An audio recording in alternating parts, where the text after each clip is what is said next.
Shalom, Vracha, à tous nos amis auditeurs de Radio JM.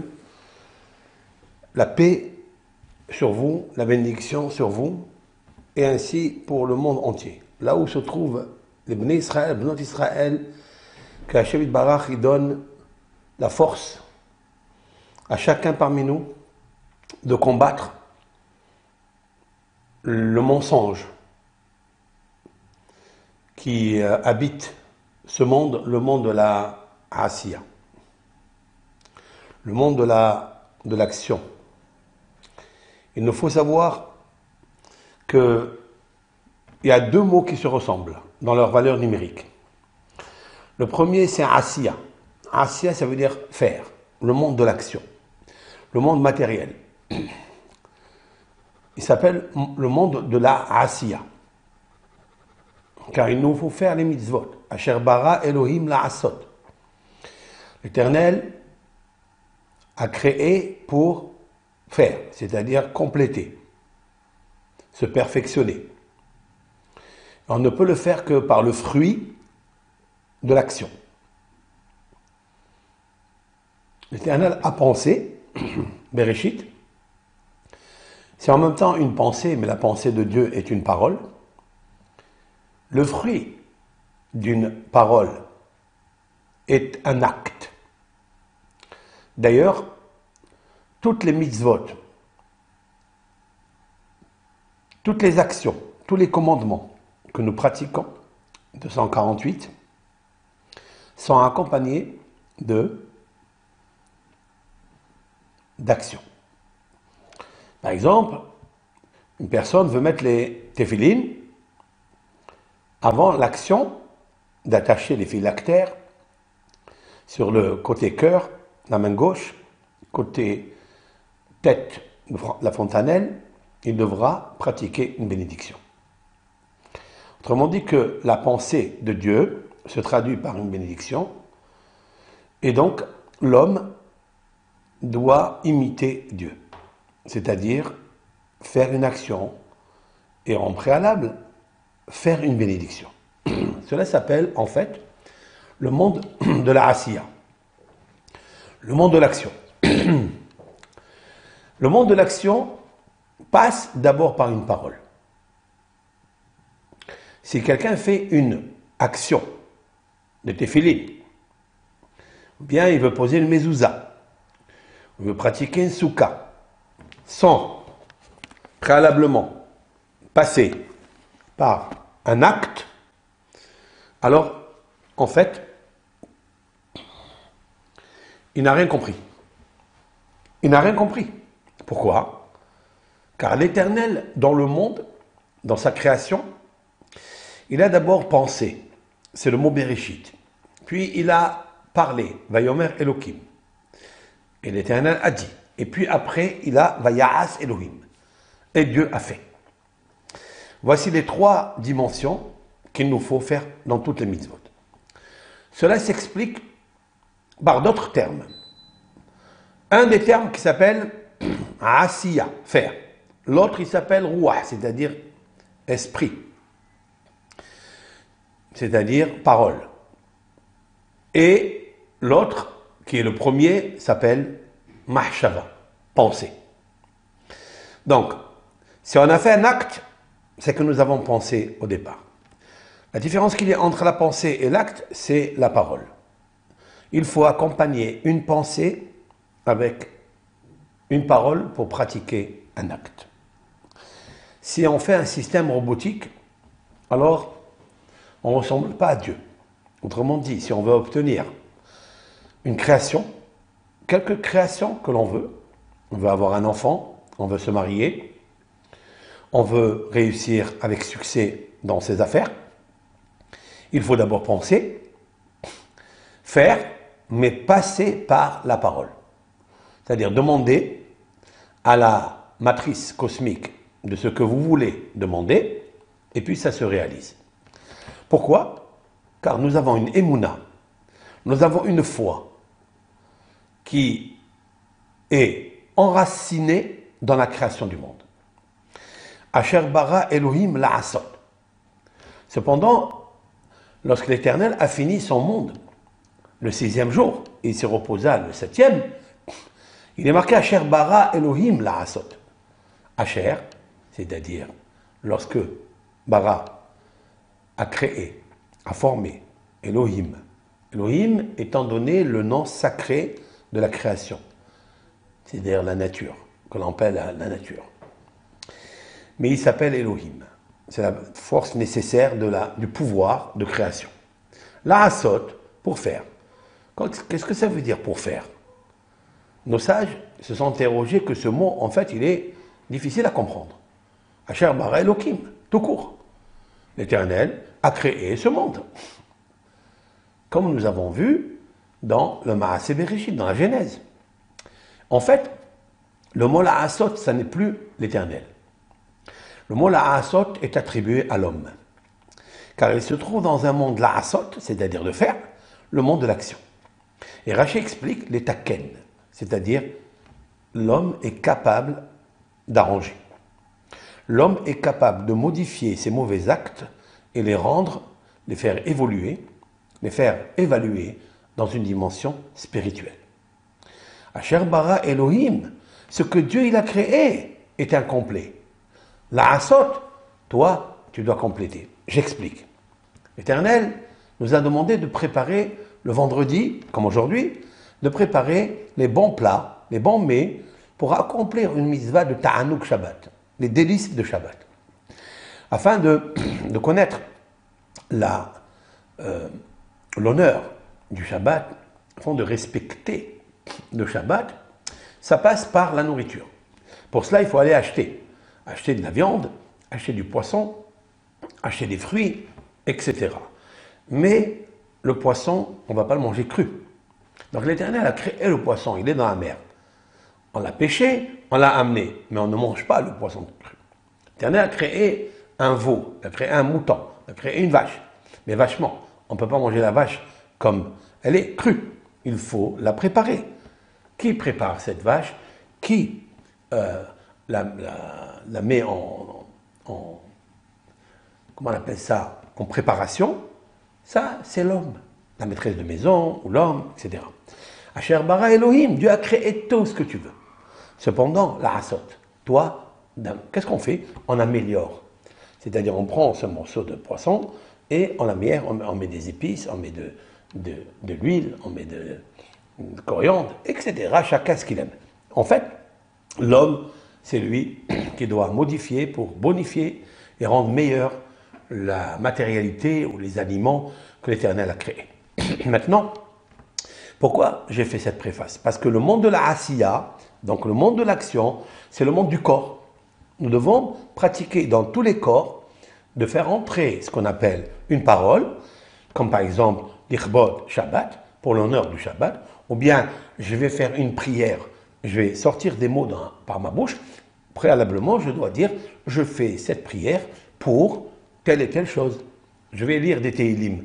Je vais lire ce Tehillim, psaume 1 ou psaume 150, pour obtenir ça, une guérison, pour obtenir une chance, pour obtenir un conjoint, etc., etc. Donc, ça doit passer par la parole. C'est-à-dire que la création ne doit pas rester muette. Alors, il y a deux sortes de choses, de forces qui sont silencieuses. C'est la pensée, que personne ne peut savoir que toi. La deuxième, c'est la parole. Tant qu'elle ne sort pas, il n'y a que toi qui peux dire ou ne pas dire. Mais l'action, tout le monde peut la voir. Lorsque tu pratiques une action, tout le monde voit ce que tu fais. Quelqu'un, il est en train de mettre les téphilines, tout le monde peut voir qu'est-ce qu'il met les téphilines, mais il ne peut pas voir quelle est sa pensée, c'est sûr et certain. Donc l'Éternel a mis une pensée, il a mis une parole dans tout aliment. C'est-à-dire le monde de la asiya, le monde de l'action. Il ne faut que toi, qui pratique cette chose-là, tu l'améliores, etc. Maintenant, le mot asiya est la valeur numérique 385. C'est un mot qui est très connu, qui est en correspondance avec un autre qui est spirituel. Donc asiya veut dire faire, action, cependant il est uniquement matériel. Mais il faut faire entrer ce qu'on appelle la mahshava, la pensée. Et cette pensée, elle ne vient pas de toi. Cette pensée, elle est en dehors de toi. Elle vient du Créateur, l'Éternel, béni soit-il. Elle est dans le Bereshit, elle est dans la création, elle est dans la pensée, elle est dans le Réchit, elle est dans la prémisse. Cette prémisse, elle peut être dans la parole, elle peut être dans la pensée, mais elles sont muettes avant que tu parles, avant que tu penses. Donc elle vient de Dieu. Comment je vais appeler ça? Shekhinah. Shekhinah, cela veut dire une émanation, lumière, intelligence de Dieu. Donc la sagesse, en fait, se trouve confinée, si l'on peut dire le terme d'aujourd'hui, elle se trouve dans le mot Shekhinah. Donc, si je compose l'action qui veut dire Asiya, qui est la valeur numérique 385, avec le mot Shekhinah, qui veut dire spiritualité, ou intelligence, ou sagesse, ou intuition, ou discernement, eh bien ça, ce sens ce qu'on appelle la Shekhinah. La Shekhinah, lumière émanante de Hachem. Je dois composer avec les deux. Autrement dit, que chaque action que je dois faire pour améliorer, pour arranger, je dois unifier le nom de l'Éternel.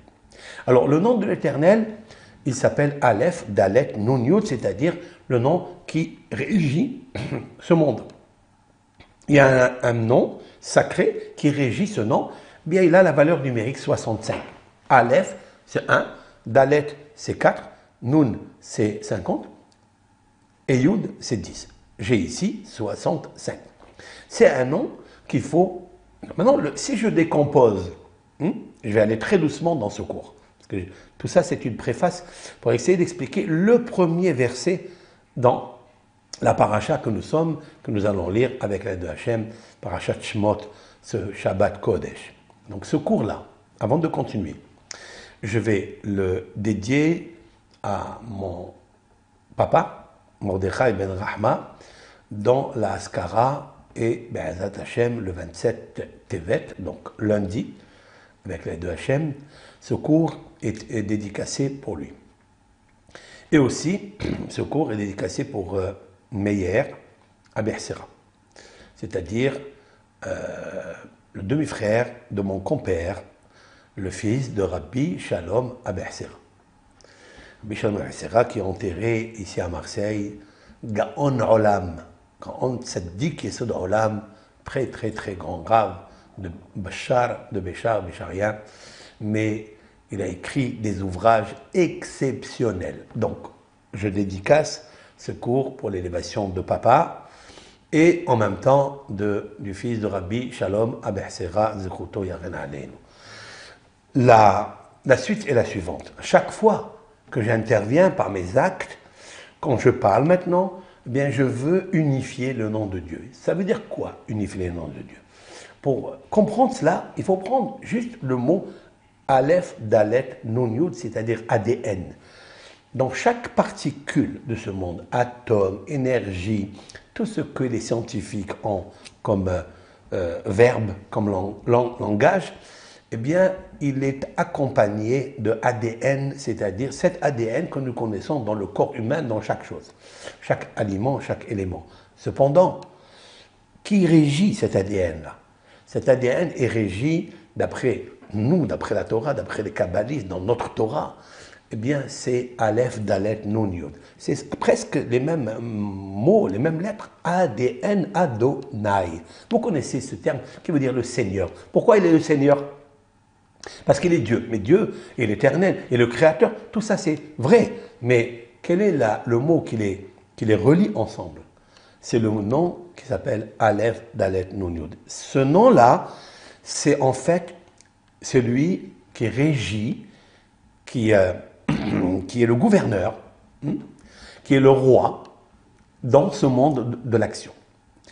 C'est pourquoi, quand je prends le nom de ce nom-là et je le calcule par une valeur numérique qui est réduite, c'est-à-dire 65, eh bien, vous allez calculer avec moi, 5 et 6, soit 6 ou 5, ça fait 11. 11, c'est Yud, c'est Vav et He. Vav, c'est 6, et He, c'est 5.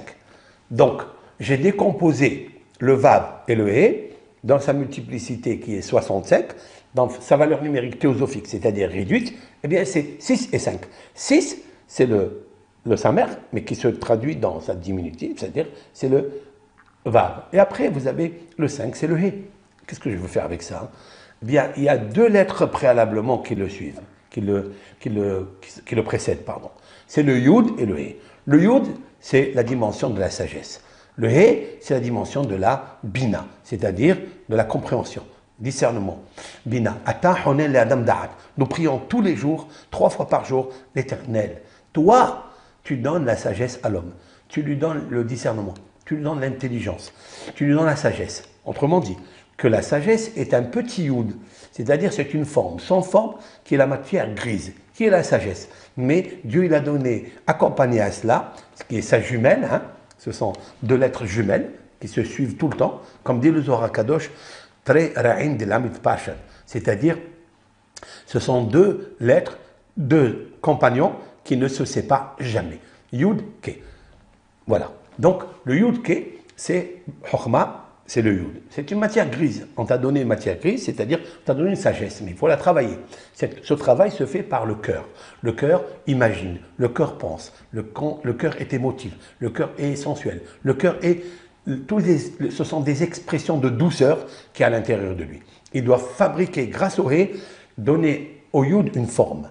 Parce que comme une matière grise, vous avez du ciment, vous avez du sable, vous avez du terreau, etc. Vous allez fabriquer quelque chose. Ça, pour le fabriquer, il ne va pas se faire seul. Le sable en lui-même, il est muet. Si vous ne le prenez pas avec la main et vous n'agissez pas en lui, en le formant pour préparer des briques, et ces briques-là, il faut les penser, les réfléchir, les méditer comme un architecte avant de les créer, c'est le cœur qui est le créateur. Cela veut dire que le créateur est la lettre He. Voilà ce que ça veut dire. C'est le cœur. Pourquoi je dis c'est le cœur? Parce qu'en fait, le cœur s'appelle Lev, c'est-à-dire le cœur. La Medbet. La Medbet, c'est le cœur. C'est très important de connaître cette préface. Le Lev, c'est en fait 32, mais sa valeur numérique réduite, c'est 5, puisque 33 et 2 et 5, ça fait 32. Donc 32, ça fait 5. La Med et 2. Ça fait 3 et 2. Ça fait 5. Donc 5, c'est le He. Donc le He, c'est le fabricant, c'est le créateur, c'est le styliste. Allez, on va l'appeler comme ça, dans le temps moderne, quoi. Hein, dans notre époque moderne, on appelle ça le styliste. Ok. Maintenant, quel est le style du He? Le style, c'est de créer. C'est une lettre créatrice. Nous pouvons, grâce au He, créer même ce qu'on appelle un placenta cosmique. Hein? Ça veut dire quoi? Ça veut dire que Hannah, qui est notre matriarche, qui est une des prophétesses, d'après le Talmud, une des prophétesses, elle était stérile. Autrement dit, qu'elle n'avait pas le placenta où se nourrit l'enfant, même si elle avait enregistré dans sa matrice un enfant, mais il n'avait pas où habiter. Par quel moyen va se nourrir? Elle a créé ça par la lettre He qui se trouve dans son prénom, Hana. Hana, il y a le Hen, c'est-à-dire la grâce, il y a le He qui veut dire la lettre créatrice, fécondatrice. Eh bien, pour cela, il faut penser, il faut réfléchir, il faut méditer, il faut créer un mécanisme cosmique et faire descendre cela. Voilà, ça c'est une petite préface kabbalistique que le Ari Akadosh a écrit dans plusieurs livres, dans Sha'ar Psukim, dans le livre de la réincarnation, et notamment dans son livre Etz Haïm, l'arbre de la vie, qui est très dissimulé, très condensé, confiné dans certains chapitres du Etz Haïm. Cependant, nous n'avons besoin aujourd'hui, pour expliquer ces 3D, 3 dimensions, la pensée, ça c'est l'essentiel. C'est ça que la pensée, elle n'est pas en fait dans la tête, elle est dans le cœur. C'est le cœur qui pense, ce n'est pas la tête qui pense. La tête commande, mais commande la création que le cœur a fabriquée, a créée, a imaginée, a médité. Maintenant, c'est lui qui décide, est-ce que je vais créer ou j'abdique? Est-ce que je vais le faire ou j'arrête? Voilà, ça c'est la tête. Mais qui est la créatrice? C'est la lettre He qui se trouve dans le Lev. Comme il est marqué Lev, Tahor, Bera, Li, Elohim. Un cœur pur créé en moi. Waouh!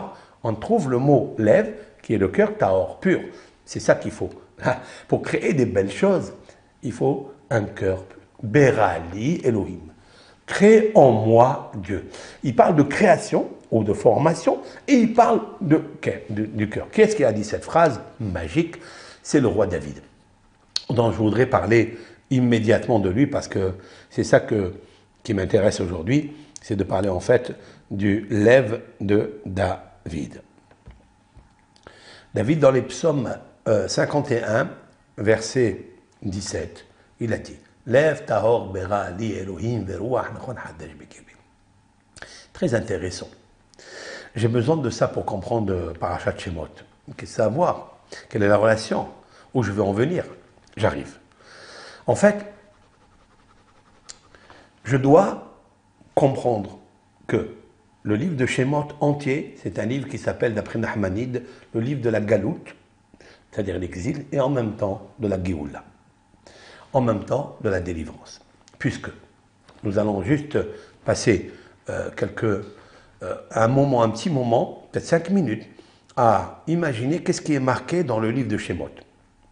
Le livre de Shemot, il est marqué d'abord que le peuple Israël, Yaakov est descendu en Égypte. Yosef était là-bas, Yosef et ses frères vont mourir, et puis commence l'esclavage. Puis le peuple Israël va se multiplier, va faire des commerces de partout, et puis il est jalousé, au point où les Égyptiens, lorsqu'ils regardaient la réussite avec succès de chaque peuple d'Israël, chaque ben Israël était très jaloux. Comme il est marqué dans le texte, Vaya kutsu mi pene bene Israël.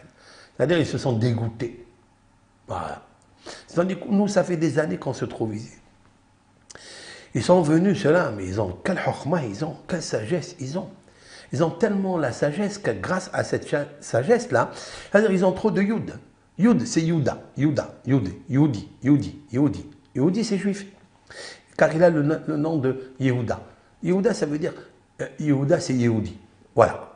Et en fait, Yehuda, il a le Yud, c'est-à-dire il a la sagesse. Mais ça ne suffit pas. Mais Yehuda, il a le He à la fin. La lettre He, c'est la lettre créatrice.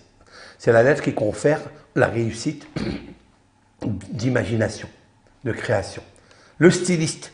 Alors les Égyptiens, ils ont un style, ceux-là, qui n'est pas notre style. Comment ils réussissent? Et puis, qu'est-ce qu'ils ont dit? Une phrase. Havanit hakkemalo. Ils ont dit une phrase très célèbre, le mot chokhma. Nous allons nous ingénier contre eux. Nithakema, il y a le mot chokhma. Mais le mot nithakema, qui veut dire chokhma, il termine la graphie du mot avec la lettre he. Cependant, ils ont voulu dire, mais ils ont en même temps la sagesse, ils ont en même temps, c'est la matière grise, mais ça tout le monde là. Même l'Égypte antique qui était très très sage, ils ont la sagesse, mais ils n'ont pas la création. Ils n'ont pas la lettre créatrice qui est le he. Voilà pourquoi, pour ma part, la Torah l'a dit, que le pharaon, etc., on dit nithakemalo penirbe, de peur qu'il se multiplie. Même le mot yirbe, vous avez vu, le mot yirbe, qui veut dire se multiplier, il commence par la lettre yud, qui veut dire la sagesse, et il termine par la lettre he, qui veut dire la création, c'est-à-dire l'intelligence, parce que c'est l'intelligence qui crée à travers la sagesse. C'est-à-dire, on prend la matière grise, la terre, du sable, pour fabriquer des briques. Pour construire des pyramides, il faut trouver l'astuce. Comment construire les briques? Parce qu'il y a des briques qu'on peut mettre en longueur, il y a des qu'on peut mettre en largeur, il y a qui servent pour fondation. Et pour ça, ça ne suffit pas d'avoir la terre ou l'eau ou tous les ingrédients qui forment en fait cette brique. Il faut l'intelligence, il faut le discernement. Le discernement, il se trouve dans Yehuda. Yud, He. Yud, au début, c'est-à-dire la sagesse. Le He, c'est en fait la création. C'est créé dans la création. Et ça, c'est très important. Alors, ils se sont dit, il y a Kutsu mi pene bene Israël. Ils ont dit, c'est impossible. Et je suis dégoûté de ne pas avoir, pas seulement la sagesse, mais de ne pas avoir la lettre He. C'est cette lettre He. Penir B, de peur, qui va se multiplier. Waouh! Irbe, la lettre Yud et la lettre He à la fin. C'est-à-dire, il faut, avec cette force qu'ils ont, ce sont les deux lettres qui s'accompagnent, ce sont toujours les deux lettres qui s'accompagnent dans un mot. Et d'ailleurs, toute personne qui a un prénom dont la lettre Yud et la lettre He se trouvent dans la graphie de son prénom, il peut être un grand sage et il peut être aussi un grand créateur, très grand styliste dans son domaine, bien sûr. Et cela, bien sûr, est associé avec le prénom de ses parents. Parce qu'il faut avoir une combinaison de deux prénoms pour créer le thème astral de création. Et bon, Ça, c'est pas l'objet du cours. Donc, Yehuda, c'est Yud avec la lettre He. Et c'est ça qui est très intéressant. Alors, qu'est-ce qu'ils ont dit? On va prendre ces Hébreux et on va leur donner, on va les accabler de façon à ce qu'ils fabriquent pour nous des pyramides. Donc, qui a fabriqué les pyramides? Ce sont les Hébreux. Voilà, Yehuda. Donc, ils leur ont donné, ils ont imposé sur eux des impôts jusqu'à ce que moralement, ils n'avaient plus ce qu'on appelle donc la sagesse, la matière grise. Et spirituellement, ils leur ont enlevé le discernement. Et c'est pourquoi, lorsque Moshe Rabbeinu va venir à un certain moment, envoyé par Dieu, il a dit, je suis le libérateur, Dieu m'a envoyé. Et alors ils lui ont dit, Teven lo nitan la'avadecha, velevenim omrim lanu asu. J'explique, très profond ce verset. Il dit, Teven, c'est la paille. Lo nitan la'avadecha. L'Égyptien n'a pas donné à ton serviteur. Moshe Rabbeinu, il dit, je vais vous sortir de là. Ok. Comment tu vas nous sortir? Ben Dieu, le Dieu Tout-Puissant, il va vous sortir de là. Et je vais vous faire des preuves, je vais vous faire un témoignage, je vais faire une démonstration. Le bâton, le serpent, le bâton qui avale des serpents. Tout ça, c'est une force spirituelle. Ok. Mais ils lui ont dit, écoute, on est en train de fabriquer des briques et ils ne nous donnent pas de la paille. En ces termes, Teven, c'est-à-dire de la paille. Lonita la avadecha, on ne nous donne pas. Nous, tes serviteurs, on ne nous donne pas la paille. Ulvenim et les briques, omrim la nous, ils nous disent fabriquer, faites. Il y a ici un sod extraordinaire. En fait, mon cher Rabbeinu, il leur dit, Dieu, il va vous faire sortir. Mais moralement, les bénis Israël ne sont pas capables d'imaginer qu'est-ce que c'est Dieu, comment il va les sortir. Maintenant, ils sont, ce qu'on appelle la première impression, c'est celle que tu gardes. Aujourd'hui, ça fait des années, avant qu'ils naissent Moshe, avant qu'ils grandissent, avant qu'ils reviennent de la maison de Yitro, avant qu'ils rentrent en Égypte, etc., ils sont passés 40 ans. Et le peuple d'Israël, ça fait 40 ans qu'ils sont des esclaves, ils ont perdu et le moral et la sensation de création. C'est-à-dire, ils ont perdu le stylisme, ils sont devenus des maçons, comme des robots. Il n'y a plus de tête et il n'y a plus de cœur. Donc, mon cher Rabbeinu leur dit, mais Dieu, il va vous sortir. Et ils ont dit comme ça. Au deuxième degré, j'explique ce verset d'une façon spirituelle. Ils lui ont dit, Teven, en fait, ce n'est pas la paille, comme le traduit le sens simple. Il faut garder d'abord le sens simple. Mais Teven, c'est Tevuna. Tevuna. Tevuna, ça veut dire, il n'y a pas de cœur pour créer. Teven lonita la avadecha. Nous sommes tellement enfoncés, noyés dans cette fabrication de briques que l'esprit créateur qui vient du cœur n'est plus avec nous. Ulvenim omrim lanu asu. Et il nous demande juste de faire, de pratiquer avec l'action. C'est une action muette qui n'a pas d'esprit. Car le peuple d'Israël est destiné à faire rejoindre le Yud Yehuda, le Yud de la sagesse, en prenant cette sagesse et grâce à la lettre He qui se trouve dans Yehuda, eh bien on prend cette lettre He créatrice qui fabrique une spiritualité. Maintenant, nous ne pouvons pas faire cette chose-là. C'est impossible. Comment faire? Alors Moshe Rabbeinu a il a compris qu'en fait la force du mal est là. C'est-à-dire le sheker, le mensonge. Le mensonge est là. Comment comprendre maintenant pour un peuple qui, lui, n'était plus dans le émek, qui n'était plus dans la vérité, il était enfoncé dans l'idolâtrie, qui est d'ailleurs un mensonge, un très grand mensonge, théologique, philosophique. Et comment pratiquer les mitzvot alors qu'ils étaient des simples robots fabricant des briques. Alors, on a besoin de la Shekhinah.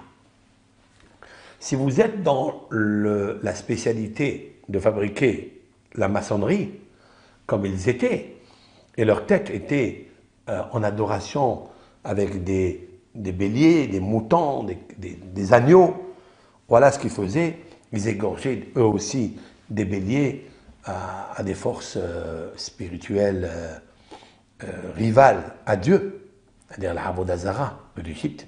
Elle était tellement puissante que la Shekhina, hein, elle n'était pas apparente. Donc il fallait maintenant ramener la Shekhina. Alors, comment on ramène la Shekhina? Je vais vous dire comment.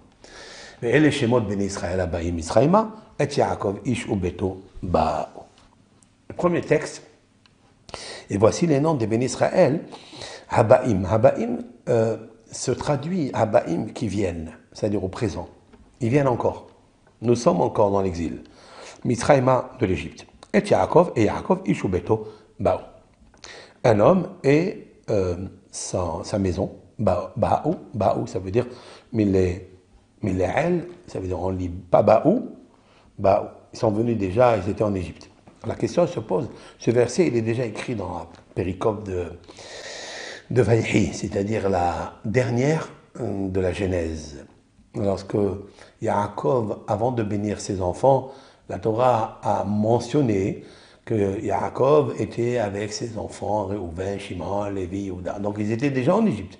Ça faisait déjà plus que ça, 17 ans qu'ils étaient en Égypte. En quoi nous sert et pourquoi Moshe Rabbeinu doit, j'allais dire, dépenser de l'encre, gaspiller de l'encre pour rien? Pourquoi il doit nous marquer ça? Pour ça, tout d'abord, je voudrais apporter une préface de Rabbeinu Yaakov Abersera. Rabbeinu Yaakov Abersera, dans son livre Pituchei Hotam, et dans son livre Mahsof HaLavan. Alors, le premier, il est toujours philosophique, il y a de l'éthique, il y a du midrash, il y a du remez. Mais le deuxième, qui est Mahsof HaLavan, c'est purement kabbalistique, d'une puissance subatomique. Et là, je vais joindre les deux livres pour apporter juste un petit extrait du commentaire. Il dit comme ça. Avant de regarder le verset, je vais traduire c'est quoi le mot ish et c'est quoi le mot baït. Le mot ish, c'est un homme. Un homme, c'est quoi? Un homme, c'est celui qui influence. Un homme, c'est celui qui donne. Un homme, c'est celui qui partage. Baït, c'est la femme. La femme, elle reçoit. Elle reçoit comme l'homme lorsqu'il s'unit avec son épouse, comme Dieu quand il s'unit le vav et le hé. Retenez ce que je viens de dire maintenant. C'est-à-dire la lettre vav, c'est l'homme, et la lettre hé, c'est la Shekhina. Bien, la Shekhina n'a de lumière que si le vav, il lui donne quelque chose. Si on veut qu'une femme crée quelque chose, il faut lui donner la semence. Donc l'homme, il lui donne la semence, la femme reçoit la semence, mais ce n'est pas lui qui crée. La création, elle vient de elle, de la femme. Donc, on va s'imaginer que l'homme, c'est vav, qui est le donateur, et la femme est le réceptacle, celle qui reçoit, le réservoir. Mais vous pouvez prendre la semence, la mettre dans la matrice de la femme, mais s'il n'y a pas une créatrice, s'il n'y a pas la création, bien la lettre E, qui compose la femme, si l'on peut dire ainsi, qui est la maison, va dans sa maison créer, c'est-à-dire dans sa matrice qui s'appelle la maison, va construire quelque chose. Maintenant, je m'arrête là. Si je dis ça, donc il nous faut savoir qu'au-dessus de tout ça, il y a ce qu'on appelle la neshama. La neshama, en fait, l'âme. L'âme, c'est la respiration de Dieu. La respiration de Dieu, le corps, qui est la maison, s'il ne reçoit pas cette respiration, il meurt, il s'étouffe, il n'a plus rien à faire dans ce monde. Donc il lui faut une force émanatrice qui lui donne dans son corps, dans tous ses membres, qui lui donne le rouah, c'est-à-dire l'esprit, c'est-à-dire l'air. Voilà ce que ça veut dire. Ça veut dire la parole. Si la neshama, elle ne descend pas pour lui donner l'intelligence de la parole, il ne respire plus, puisque la parole est une respiration qui sort soit par les mots, par les lettres, par la voix, obligé de faire sortir quelque chose de la bouche. D'où elle sort? Elle sort du cœur. En fait, elle sort du yud. C'est-à-dire dans le cœur, il y a un yud, il y a après les 5 lobes des poumons, c'est le hé, le vav, trachée, artère, oesophage, c'est le vav, et les 5 sonorités qui sortent de la bouche, c'est-à-dire les 22 lettres, sortent avec un souffle, sont accompagnées avec un souffle, ça s'appelle rouah. Je ne peux pas donner une parole si je ne l'ai pas reçue.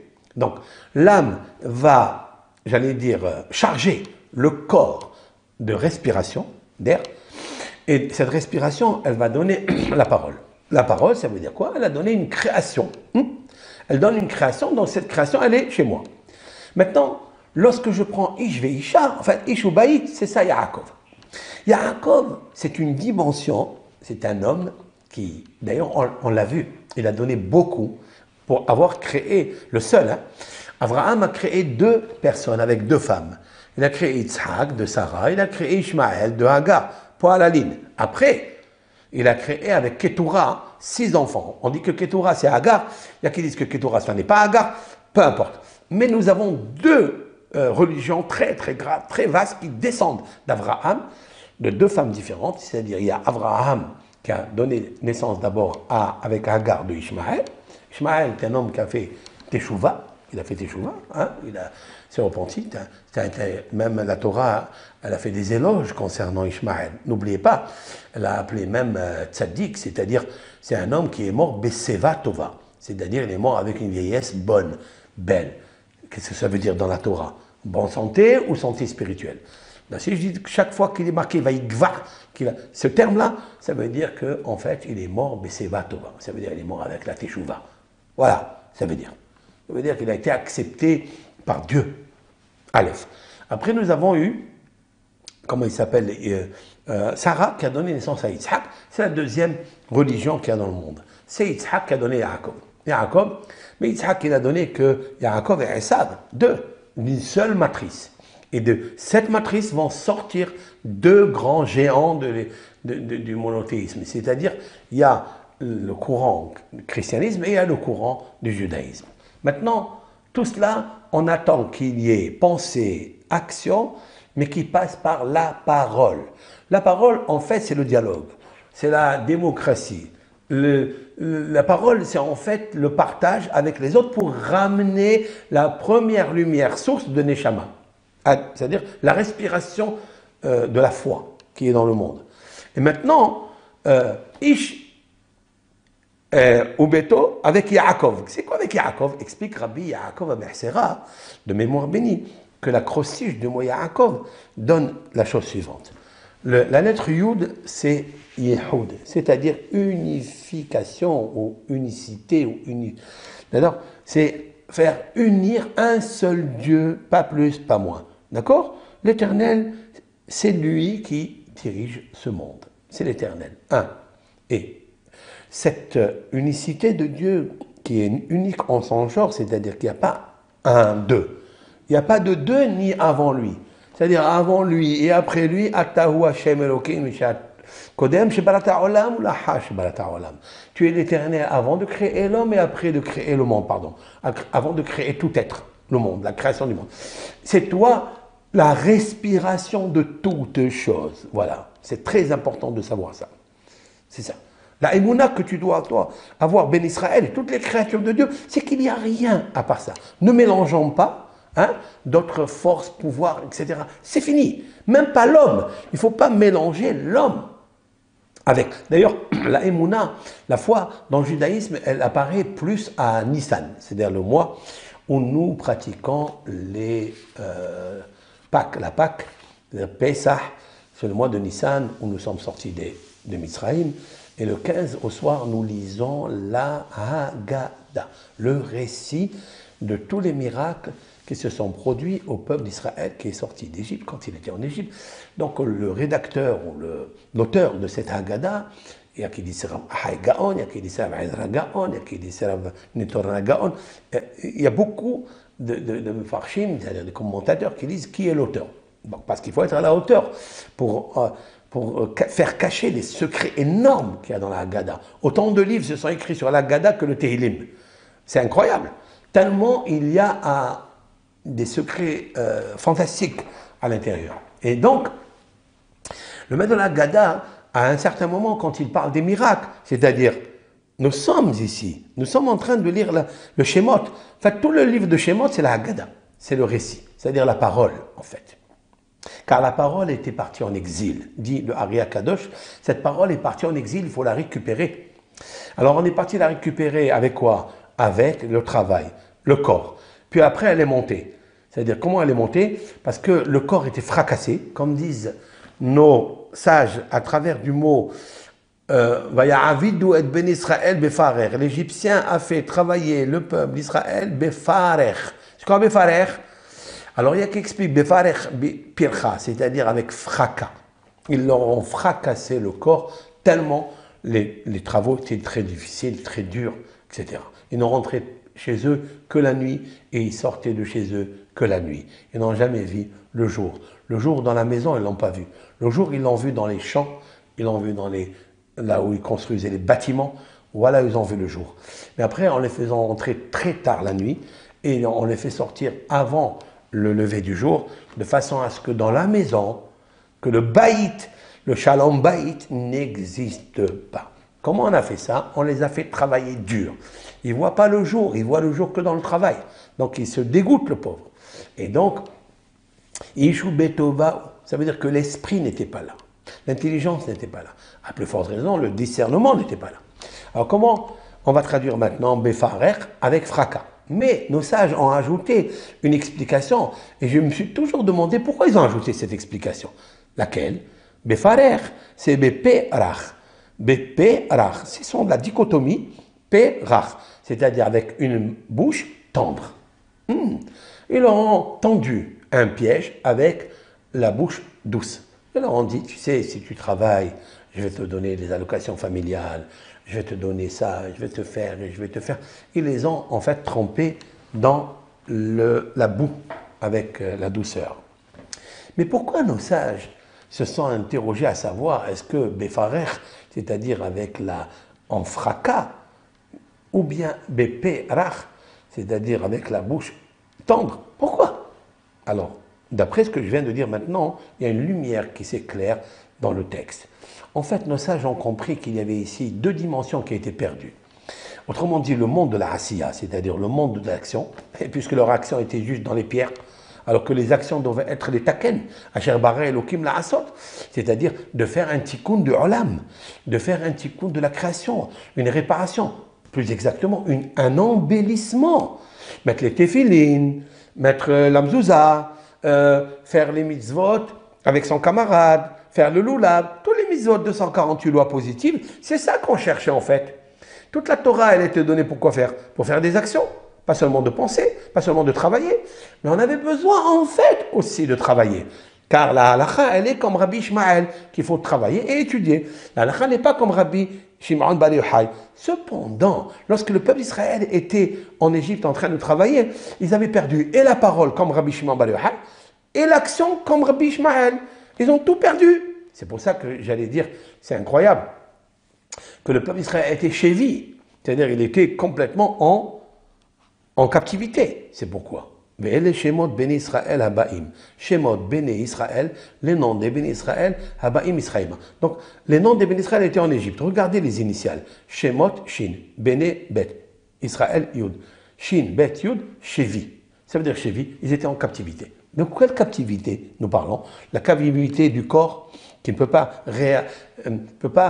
faire, pratiquer, d'accord, les mitzvot. Les mitzvot, parce que tout le monde entier a été créé grâce à Israël. Parce qu'Israël, c'est Bereshit. D'ailleurs, le dernier mot de la Torah, dans le Deutéronome Parashat Vezod Beracha, c'est Israël. Et le premier mot, c'est Bereshit. Bereshit, c'est la sagesse. Reshit Chochma, Atachem. Et Atachem, c'est Ruach Elokim. Ruach Elokim, c'est Israël. Parce que Reshit Tevu Aton, c'est la prémisse de sa récolte. Alors donc, si le mot Bereshit et Israël, ils sont là en Égypte, nous avons tout perdu. Il n'y avait plus Béné Israël, puisque le Béné Israël, leur shemot, leur âme, était enfuie. C'est quoi l'âme? C'est la parole. La parole, celle qui conjugue, en fait, c'est celle qui relie en même temps l'esprit, la marshava, la neshama, le donateur, et celle qui relie avec le corps, c'est-à-dire le baït, c'est-à-dire la maison. Le corps est une maison, mais il faut la remplir par où passe l'énergie de la neshama à ce corps-là. Eh bien, il passe par la parole. Ben, la parole et le corps, ils étaient emprisonnés dans la Shivia. J'allais même dire que Shevi, Shin Bet Yud, c'est Shimon ben Yochai. Même l'esprit de Rabbi Shimon bar Yochai d'étudier la Torah toute la journée, comme il a dit, Lo yamush sefer la Torah azemi picha, que la Torah ne bouge pas dans ta bouche, eh bien, beferach. Eh bien, l'Égyptien, il a pris cette parole, cette force qu'il y a dans le peuple d'Israël, de diffuser la Torah, de partager la Torah avec le monde pour l'éclairer. Elle aussi, elle était en captivité. Elle aussi, elle était en captivité. Donc, Befarer, Beferach et Bepircha. Pircha, ça veut dire objection. Objection de quoi? Les travaux forcés. On fait objection et obstruction dans le corps. Et il travaillait que les briques. Alors, ils lui ont dit à Moshe Rabbeinu, on n'a pas d'esprit, on n'a pas de tevuna. Nous avons perdu la force, l'être créatrice. Voilà. Alors, c'est quoi en fait la lettre créatrice? C'est la parole aussi, parce qu'elle émane du cœur. Puisque le Chovot Halvavot, le devoir des cœurs, a dit que la bouche n'est que la plume du cœur. N'est que la plume du cœur. Donc, tout ce qui émane, toutes les sonorités, 22 lettres de l'alphabet, elles émanent. Donc, Beferach, si maintenant je traduis le corps était brisé, si je est fracassé, et si je traduis Beferach, ça veut dire avec une langue, avec une bouche tendre, pour les plonger dans le travail forcé, eh bien, ça, il faut savoir que les deux, ils étaient en captivité. Comme si la Torah, qui est la lecture de la Torah, qui passe par la parole, la diffusion de la Torah, qui passe par la parole, et le corps était en captivité. Comment on règle ce problème? Et Yaakov. On règle le problème avec Yaakov. Mais avant de rentrer dans, c'est-à-dire Rabbi Yaakov Abersera, qui ça veut dire Yaakov, qui est l'acrostiche, c'est-à-dire les 4 lettres de Yaakov. Qu'est-ce que Yaakov? Un juif s'appelle Israël. Mais Yaakov, avant d'arriver à recevoir ce nom magique qui s'appelle Israël, car Sarita im Elohim, parce que l'ange d'Ésaü, qui s'appelle Samermem, Aleph Lamed, il lui a donné, parce qu'il a combattu, il a gagné la guerre avec lui. C'est une guerre, bien sûr, de lumière, c'est une guerre du mensonge contre, enfin, la vérité contre le mensonge. Parce que Yaakov est la qualité du Emet, la vérité, ça veut dire la qualité du Emet, les Taken. Asher bara Elokim la Asot. Parce que Dieu, il a donné ce monde pour les taken. Regardez la fin des mots. Bara Elokim la Asot, Bara Aleph Elokim, même la Asot Tav, Emet. Nos sages dans le Zohar font remarquer qu'il y a la lettre Emet. Ça veut dire quoi? Que quand nous arrangeons quelque chose, nous améliorons quelque chose, même si elle est tordue, même si elle était pas bonne, pas belle, elle était moche, elle était laide, nous avons fait des choses exécrables, abominables devant Dieu, mais quand même nous pouvons encore arranger cela. Les taken. C'est pour ça que le mot émet, celui qui suit la vérité, il a la liberté. C'est-à-dire la liberté de quoi? La liberté d'expression, la liberté de la paix, la liberté du shalom bayit, la liberté d'arranger son mauvais caractère, la liberté grâce au émet. C'est pour ça que là, dans le mot la asot, Asher bara Elohim, que tout ce qu'il a créé, Dieu, il est encore incomplet, il faut que l'homme le travaille. Ça veut dire quoi? Spirituellement, il faut qu'il ait le émet. Un émet est la Torah. Il n'y a pas de émet s'il n'y a pas la Torah, c'est-à-dire l'étude de la Torah.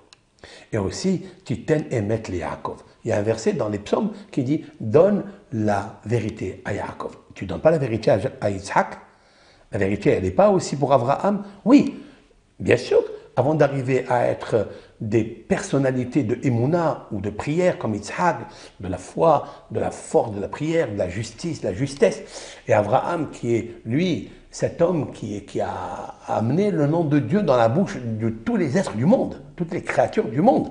Avant d'amener, il faut la vérité aussi, mais n'avait pas encore la Torah. La Torah a été donnée à Yaakov. Yaakov, en fait, il a bien préparé la génération à cette conception qui veut dire l'étude. Quand on parle de Yaakov, on parle de Ishtam Yoshev Ohalim, c'est-à-dire c'est un homme intègre qui étudie. Voilà, il est assis dans les tentes en attente de recevoir la prophétie et la Torah. C'est lui, grâce à lui, qu'il a préparé Moshe.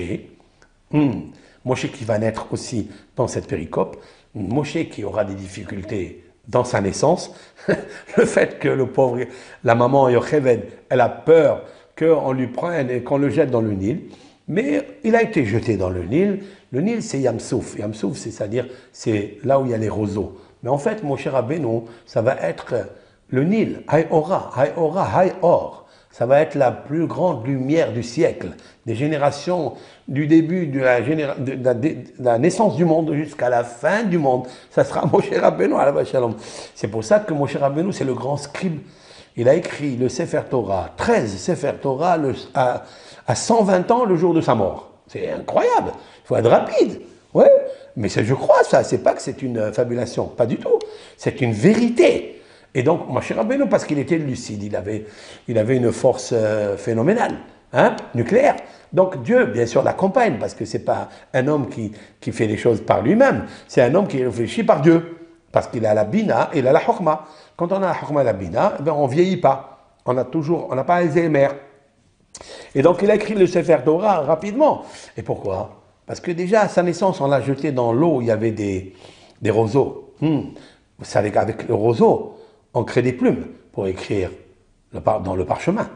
Et donc c'était déjà un signe prédestiné, hein, prémonitoire, j'allais dire, et prédestiné à un homme qui a une destinée extraordinaire. C'est-à-dire pas seulement la prophétie. Et là, j'arrête. Moshe, c'est pas seulement un prophète. Mais avant d'arriver à la prophétie, il faut avoir 3 qualités principales. Il faut être un homme hakam, sage. Il faut être un homme gibor, un homme fort. Et un homme ashir, un homme riche. Alors, qu'est-ce que ça veut dire? Est-ce que Moshe Rabbeinu a cherché la richesse pour devenir prophète? Est-ce qu'il a cherché la force pour devenir prophète? Est-ce qu'il a la sagesse? Oui, j'ai besoin. La première, c'est le premier ingrédient. C'est la matière grise. Je ne peux pas être prophète si je ne suis pas sage. Je ne peux pas être prophète si je ne suis pas fort. Mais fort dans quoi? Et riche dans quoi? Nous savons très bien que Moshe Rabbeinu a refusé la richesse. Oui, Dieu lui a dit sculpte le diamant de la Torah, c'était du saphir, et tout ce qui tombe, c'est-à-dire les déchets du diamant ou du saphir, tu les prends pour toi. Et vous croyez qu'il les a pris de faire quoi avec? Dans le butin en Égypte, dans la plaie de l'obscurité, Moshe Rabbeinu est allé chercher le cercueil de Yosef pour le ramener en Eretz Israël. Il n'est pas allé chercher le butin que le peuple d'Israël avait ramassé. Et donc pourquoi? Parce que ce n'est pas ça qui l'intéresse. Alors, en quoi il était fort et en quoi il était riche? Explique Maïmonide. Il était riche dans la sagesse de la modestie. Parce que pour être modeste, il faut être content de son sort. Alors il s'en sort. Dieu lui a donné la sagesse d'être modeste, de recevoir tout de Dieu et de dire c'est pas lui. De recevoir tout de Dieu, alors qu'il a la force de réprimander, il n'a pas réprimandé Aaron et Myriam. Là-haut, dans la paracha Be'alatra, dans les nombres, où c'est marqué Ve'aïch Moshe Anav Me'od, c'était avec sa sœur et ses frères, et avec ses 2 frères jumeaux, enfin, 2 frères, demi-frères. C'était Eldad ou Medad, qui prophétisait et qui disait Moshe Rabbeinu va mourir et Yoshua va prendre sa place. Moshe Rabbeinu, il a écouté ça. Et Yoshua est venu lui dire. Il lui dit, regarde ce qu'ils disent tes demi-frères. Et lui, il a dit, c'est pas grave, c'est Dieu qui dit. Laisse que tout le monde soit prophète. Waouh, que tout le monde soit prophète. Mais aujourd'hui, on se dispute pour les prophètes. Celui-là, c'est mon prophète, l'autre, c'est mon prophète. Dans le judaïsme, on ne se dispute pas pour le prophète. La prophétie est une vraie chose, mais ce n'est pas ça l'essentiel. Nos sages ont dit, Hacham adif min navi. Un sage est plus valeureux devant Dieu qu'un prophète. Il faut être sage. La sagesse attire la prophétie. Mais il faut avoir ce vase. Celui qui n'a pas ce vase précieux ne peut pas être près des cieux pour recevoir la communication. Ish, Veisha, Ish, Yaakov, Ish, Ubeto. Il ne peut pas recevoir dans son corps quelque chose qui est spirituel. Mais Moshe Rabbeinu était d'abord sage. Pour quelle est la sagesse? Sa modestie. Lorsque celle-ci a parlé de lui, c'était Myriam, sa sœur. Lorsqu'Aaron, son grand frère, a parlé de lui, il a dit, c'est pas grave. C'est rien. Ça, c'est sa force aussi. Gibor, Kovesh et Titzro. Nos sages disent dans les maximes de nos pères, Ben Zoma Omer, un docteur de la Mishnah, dit que qu'est-ce qu'un homme fort? C'est celui qui maîtrise ses pulsions. C'est celui qui maîtrise sa vengeance. C'est celui qui ouvre les portes de la chambre de la vengeance avec des clés. Et il ouvre les portes et il laisse rentrer tout le monde chez lui.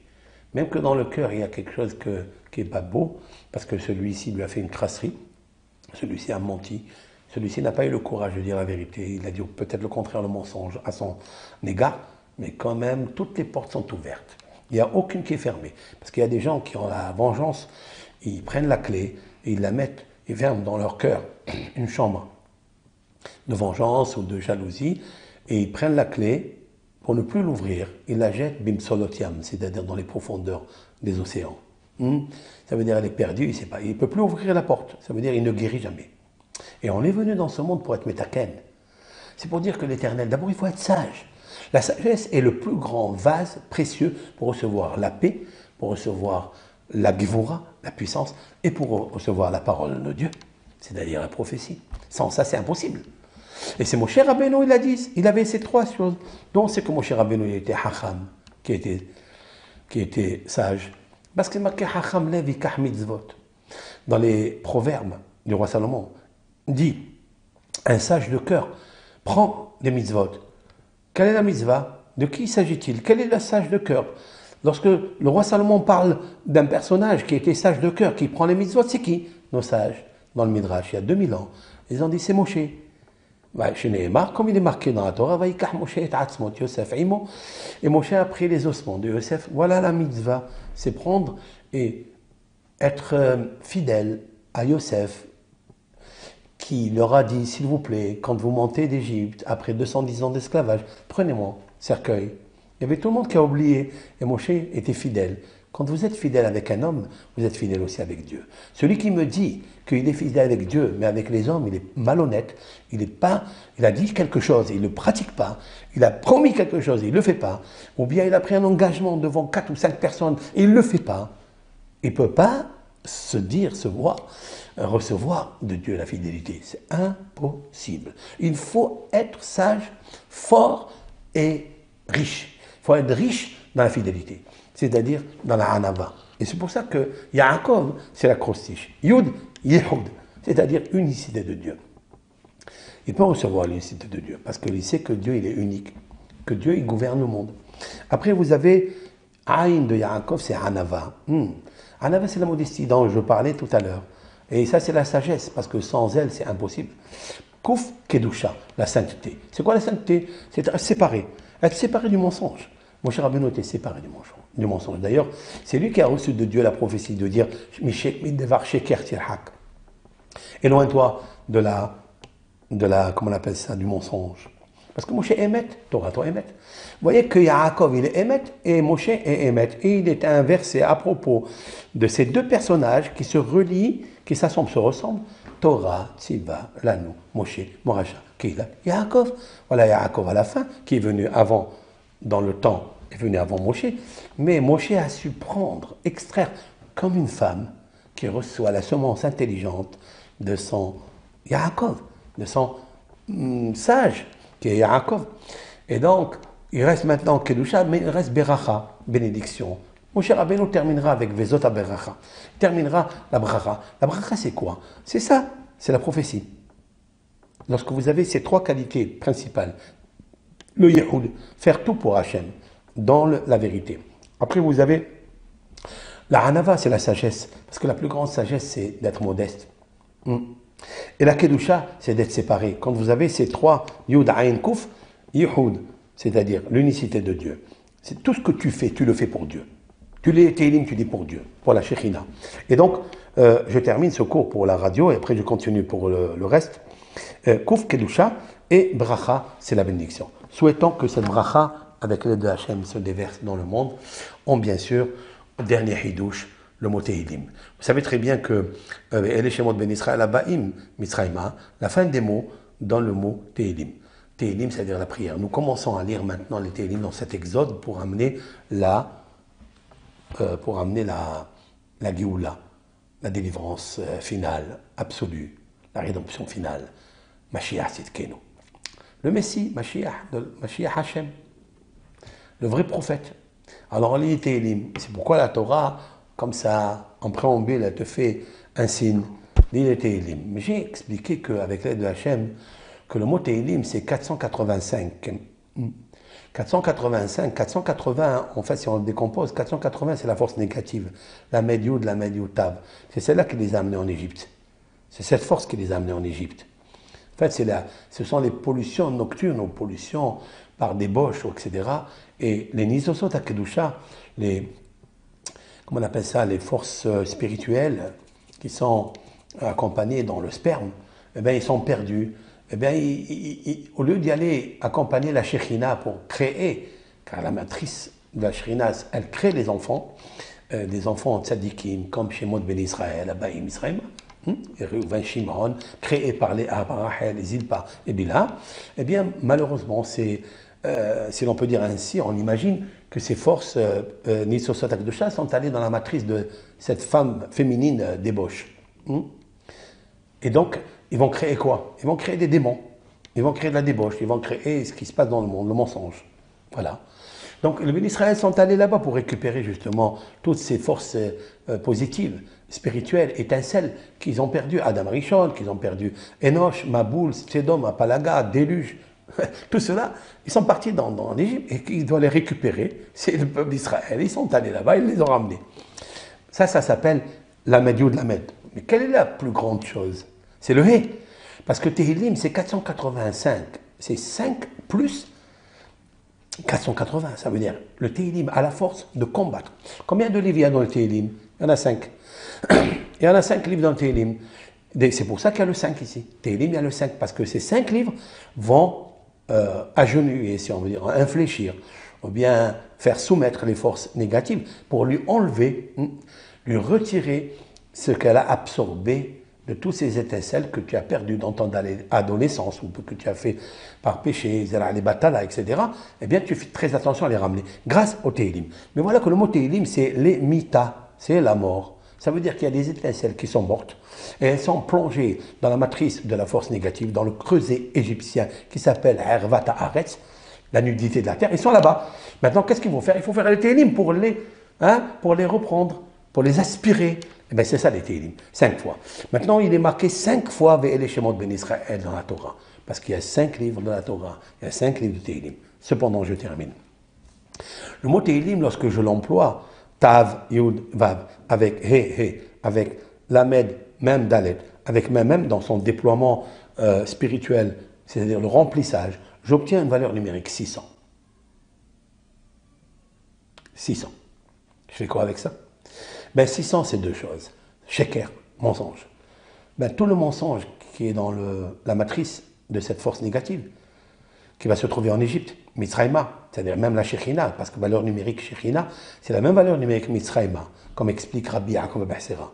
Cependant, et même Arizal a dit ça avant lui, donc c'est sûr et certain que pour aller chercher dans la matrice égyptienne, faire sortir les forces positives qui ont été noyées dedans, comme ils ont noyé les bébés, l'intelligence, l'anishama dans le Nil, ben, il y a un Nil spirituel qui est cette matrice de cette force négative.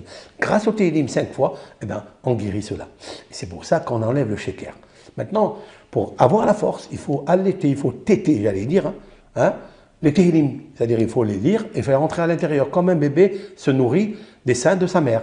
Ben, les Tehillim, c'est la maman, et le lait, c'est toutes les lectures du Tehillim. Et voilà pourquoi le chiffre 600, qui veut dire Tehillim, c'est la même valeur numérique du mot Meneket, c'est-à-dire la nourrice. Meneket, la nourrice qui donne le lait à son nourrisson. Nous sommes de nourrissons, la Shekhina, c'est la nourrice, et le Tehillim, c'est le lait. Alors, prenons du lait, du bon lait blanc, pour blanchir nos actes, et les innocenter, les faire briller comme la lumière de la Shekhina. La deuxième partie de ce cours, avec l'aide de Hachem, c'est une suite du premier, mais sous une autre optique, notre vision. Nous trouvons dans la Torah que Yehuda, donc le 4e enfant de Léa, d'où d'ailleurs est sorti et dérivé le nom de Yehudi, juif, le peuple d'Israël était responsable. Était responsable en Égypte, était responsable au mont Sinaï, il a reçu la lumière, la Torah, et il était responsable dans le désert aussi, et jusqu'à aujourd'hui il est responsable. Quand il arrive, dit le Talmud, une catastrophe dans le monde, on dit Israël. Toujours Israël. C'est le juif. Il y a même une personne qui m'a écrit, un musulman, qui m'a écrit dans messagère, je crois que sur YouTube. D'ailleurs, je remercie toutes ces personnes extraordinaires qui cherchent la vérité. Il me dit, j'ai écouté un cours sur le Tehillim. Tiens, je sais que les chrétiens lisent beaucoup le Tehillim, mais que les musulmans lisent le Tehillim, je ne savais pas. Mais en fait, le Tehillim, c'est le vase le plus précieux qui puisse exister pour glorifier Dieu. Sauf qu'il est des textes de prière quand David Ameller était dans la, entre guillemets, dans la souffrance, dans l'agonie, dans la maladie, dans la pauvreté, dans le deuil. Et ces psaumes-là, ils sont un petit peu sentimentaux. Et lorsque on lit ces psaumes, ben, on est apparenté, on est touché, parce que des fois, nous vivons les mêmes situations. Sauf que David Ameller, il a vécu toutes les situations. Et lorsque une personne vit toutes les situations, eh bien, il va converger pour guérir tous les mots MAUX par les mots MOTS qu'il va sortir de son cœur. C'est-à-dire, le déversement qui se fera pendant qu'il est en train de chanter, parce qu'il ne peut rien obtenir, aucun déversement des versets spirituels, prophétiques, s'il n'est pas heureux, content. Et c'est pourquoi vous trouverez quasiment la majorité des psaumes que David Ameller pratique la chanson, le psaume, la prière, la requête par un instrument musical. D'ailleurs, il terminera le psaume 150 par plusieurs mots qui désignent la harpe, comment on appelle ça, tous ces instruments musiques, Nevel, Chinor, etc. Mais Miniviouga, la flûte, tout est là-bas. Là-bas, il y a 10 fois le mot Alléluia, et ce sont 10 niveaux spirituels, et pour atteindre ces 10 niveaux, il faut passer par la musique, par la chanson. C'est connu, ça. En fait, pourquoi ? Parce que toutes les paroles qui sortent d'une personne, pour qu'elles soient accomplies, pour qu'elles touchent la personne qui est en face, l'auditeur, le visionnaire, l'internaute, pour qu'elle puisse le toucher, il faut que ces paroles descendent du cœur du ciel. Il y a une matrice cosmique qui s'appelle Lev Hashamaim. Là, je donne une notion très puissante, kabbalistique d'ailleurs. Lev Hashamaim, le cœur du ciel. Quand je veux parler du cœur, c'est l'amour. Parler du cœur, c'est la chanson. C'est la joie. C'est la simha. La simha, elle ne se trouve pas dans les yeux. Les yeux ne sont qu'une quintessence qui brille grâce à la lumière de la joie du cœur. S'il n'y a pas le cœur, il n'y a rien. Si le cœur n'est pas là, le corps n'existe pas. Si le cœur ne bat pas, eh bien le corps ne marche pas, ne fonctionne pas, ne réalise pas, ne réfléchit pas. Le cœur lève Hashamaim. Hashamaim, vous savez que ça veut dire Hashamaim, c'est le ciel. Bon, le ciel, ça veut dire quoi?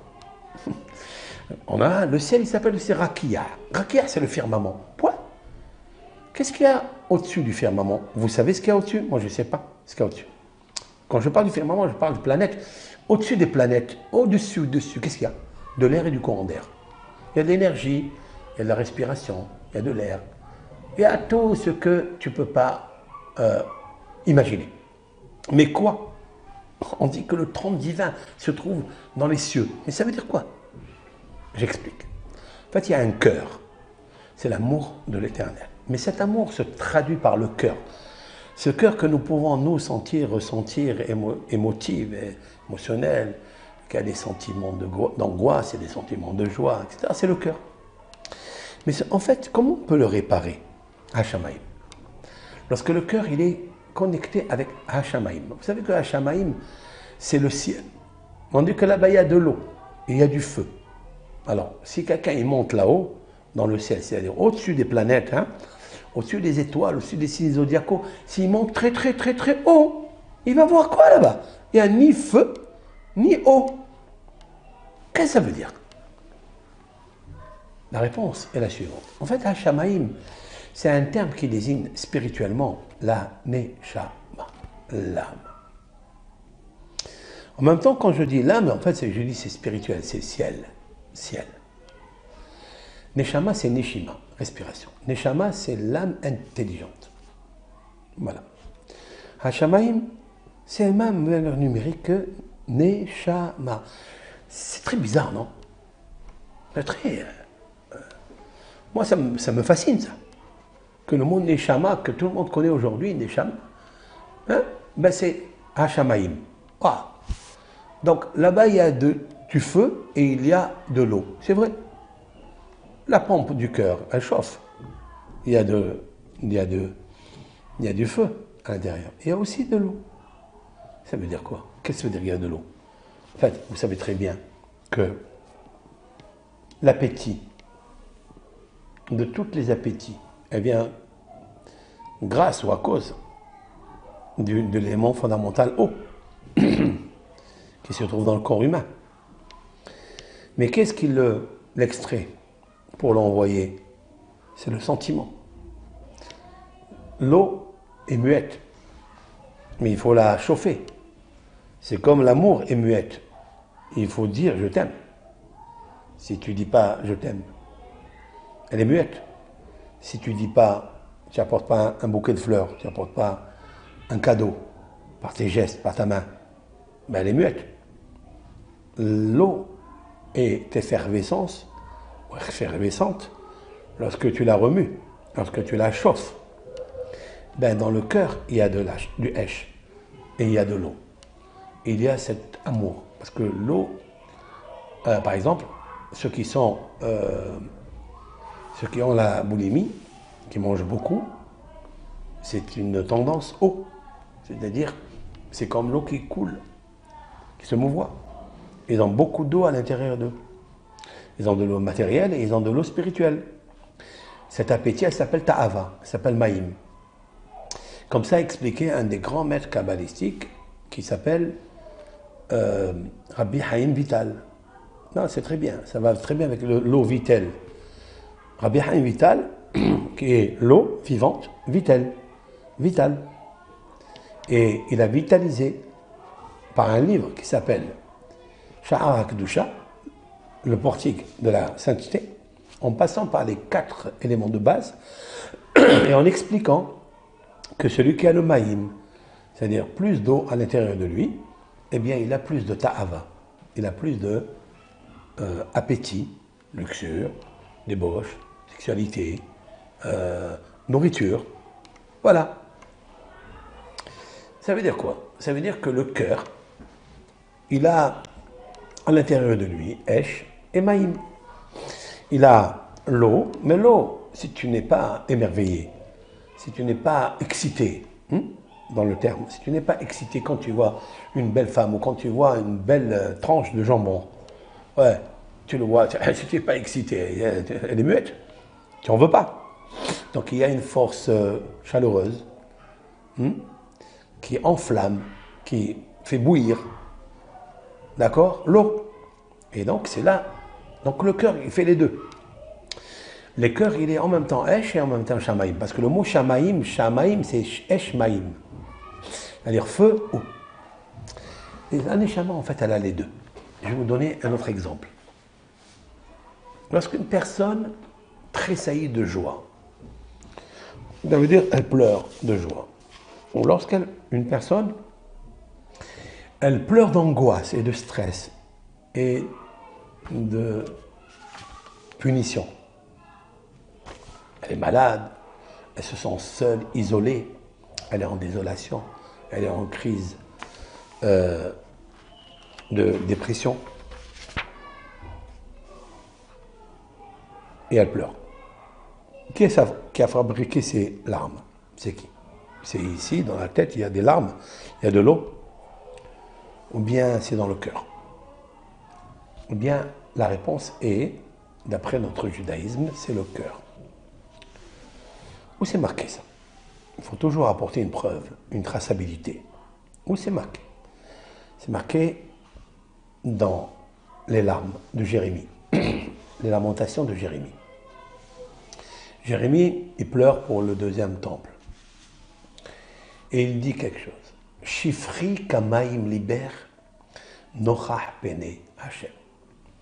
Je traduis. Shifri, c'est-à-dire verse. Si on parle de verse, ça veut dire on parle de l'eau. Kamaim, verse comme de l'eau, libère ton cœur. Nochah pene Hashem. Nochah, c'est face au visage, c'est-à-dire à la volonté, à l'amour, Hashem, Yud Kevavke, de Dieu. C'est un verset qui mérite peut-être des années de Mathusalem pour l'expliquer. Mais nous allons descendre à la réalité, qui est la vérité et la liberté. Lorsqu'une personne elle pleure, c'est son cœur qui pleure, c'est son sentiment. D'ailleurs, il dit il a mal au cœur. Quand quelqu'un il pleure, il n'a pas le mal aux oreilles. Si quelqu'un a un infarctus, quelqu'un il a, Dieu préserve, il a une fibrillation, quelqu'un il a un fléteur commun, d'accord? C'est dans son cœur que ça se passe. C'est la profonde émotion qui le fait pleurer. Donc, en fait, l'émotion, c'est une cocotte minute. Elle a en même temps le feu et en même temps l'eau. L'eau, c'est les larmes et le feu, c'est le feu qu'il y a dans le cœur, c'est-à-dire l'amour de soi. Pourquoi un homme il pleure? Pourquoi une femme elle pleure? Pourquoi elle est facile à pleurer, une femme? Dit le Talmud. Le Talmud dit dans le traité Evamot, Amarav Yodamarav, page 62b, il dit que fais très attention à ne pas offenser ta femme par des paroles. Pourquoi? Parce que les larmes d'une femme sont présentes, sont fréquentes, sont faciles à se déverser. Pourquoi? Parce qu'en fait, une femme, c'est sentimental, c'est le cœur. Et la cocotte minute, elle est là. Et quand tu la vexes, tu as plié un petit peu, tu as bouché la respiration du cœur. Et la respiration du cœur, c'est l'amour. C'est-à-dire une maman, une femme, elle donne, elle donne, elle donne. Qu'est-ce qui donne? C'est les mains ou c'est la tête ou c'est le cœur? C'est le cœur. Avoir un bon cœur. C'est un donateur. On dit que la chair est devenu libo. La Torah a dit concernant les offrandes qu'on a portées pour le sanctuaire dans le désert. Et tout le monde donnera selon l'élan de son cœur. Donc l'élan, c'est comme l'eau qui se mouvoie, qui va dans les élans et dans les étangs, qui est étendu, bien entendu. Lorsque le cœur est tendu, alors il est stressé, il est compressé. Et lorsqu'il est compressé, il va faire bouillir, il va chauffer, il va faire bouillir l'eau. Cette eau-là, elle va monter au cerveau par des conduits, les capillaires ou je ne sais quoi. Elle va monter ici. On dit que c'est le cœur qui pleure. C'est pas en fait, les yeux ne sont qu'un canal, des robinets pour faire sortir. Et pourquoi c'est là que ça doit sortir et pas là? Si ça sort là, médicalement, il ne peut pas tenir. Car chaque fois que tu vas aux toilettes, chaque fois que tu fais tes besoins, tu dois faire une bénédiction. Éternel, tu as créé l'homme avec sagesse. Tu as créé en lui des orifices ouverts. Tu as créé des tuyaux fermés.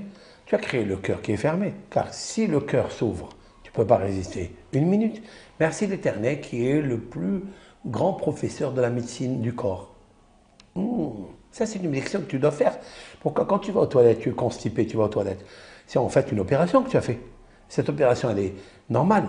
Mais si Dieu préserve, tu ne peux plus faire par des voies normales et naturelles.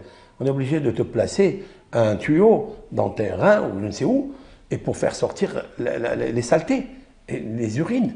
Waouh! Mais donc c'est une opération que Dieu fait avec toi. Tu dois l'exalter. Tu dois dire merci Hachem. Merci à Kadosh Baruch Hu. Tous les jours.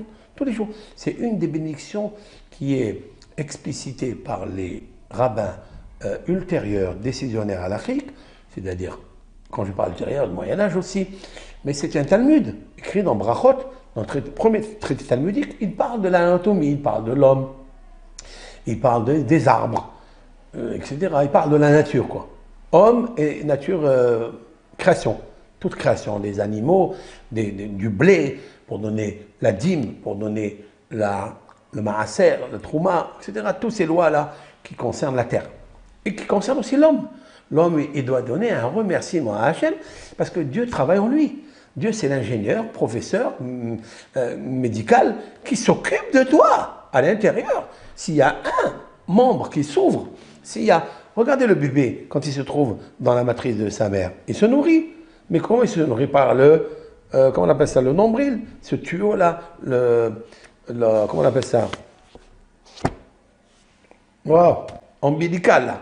D'accord? Donc, et donc, si il se coupe, ou bien il se ferme, s'il y a un petit trou dans dans le nombril, d'accord?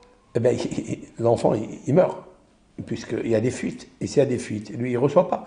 S'il ne reçoit pas, il meurt, il s'étouffe.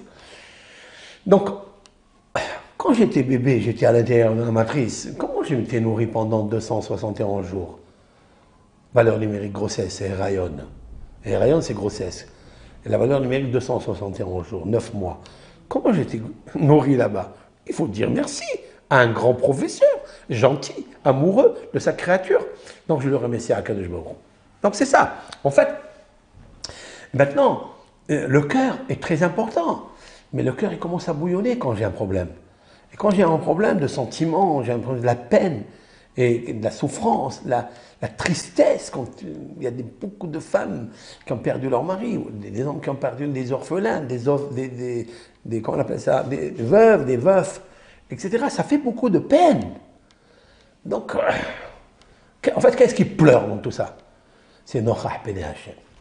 C'est le visage de Dieu qui pleure. Il y a un cœur du ciel, lève à Shamaï. La Neshama de Dieu, si l'on peut dire ainsi, elle pleure par le cœur. C'est pour ça qu'en fait la pluie elle descend. Pourquoi la pluie elle descend? C'est quoi cette eau qui descend? En fait, ce sont en fait les pleurs de Dieu, parce qu'il tressaillit de joie. Lorsque tu pleures, tu fais dans ta prière, tu remues ton cœur. Lorsque ton cœur est conscient, lorsqu'il est conscient de ce que tu lis, et il comprend, et il réchauffe l'eau qui est en toi, tu verses des larmes, tu tressaillis de joie. Eh bien, cette joie, elle verse des larmes. Et ces larmes-là attirent le cœur céleste. Et le cœur céleste, à son tour, t'envoie les pluies de bénédiction. Elles se traduisent par des pluies pour arroser, pour faire pousser la nature. Mais elles se traduisent aussi par des pluies spirituelles, c'est-à-dire l'énergie atomique intelligence qui se déverse chez l'homme sage, fort et riche dans la satisfaction, et fort dans le combat contre l'obscurité qu'il a en lui, contre les pulsions négatives qui veulent le traîner en bas, vers le bas, dans le Tehom, c'est-à-dire le profond des abîmes, qui s'appelle Tehom, Tav, He, Vav, Mem. Tehom, le Sheol. Tehom, c'est l'anagramme du mot Ha-ma-vet, la mort. Ha-ma-vet, Tehom. C'est les mêmes lettres, il y a 4. Tav, He, Vav, Mem, Ha-ma-vet. Exactement. Ça veut dire exact, sans ajouter une lettre, sans diminuer une lettre. Le Tehom, c'est quoi? C'est de trouver dans la désolation. Il y a des gens qui disent, je veux mourir. Dieu préserve. Je ne peux plus, je veux quitter ce monde. Qu'est-ce qu'il a? Il veut descendre dans le Sheol. Il veut partir dans le Tehom.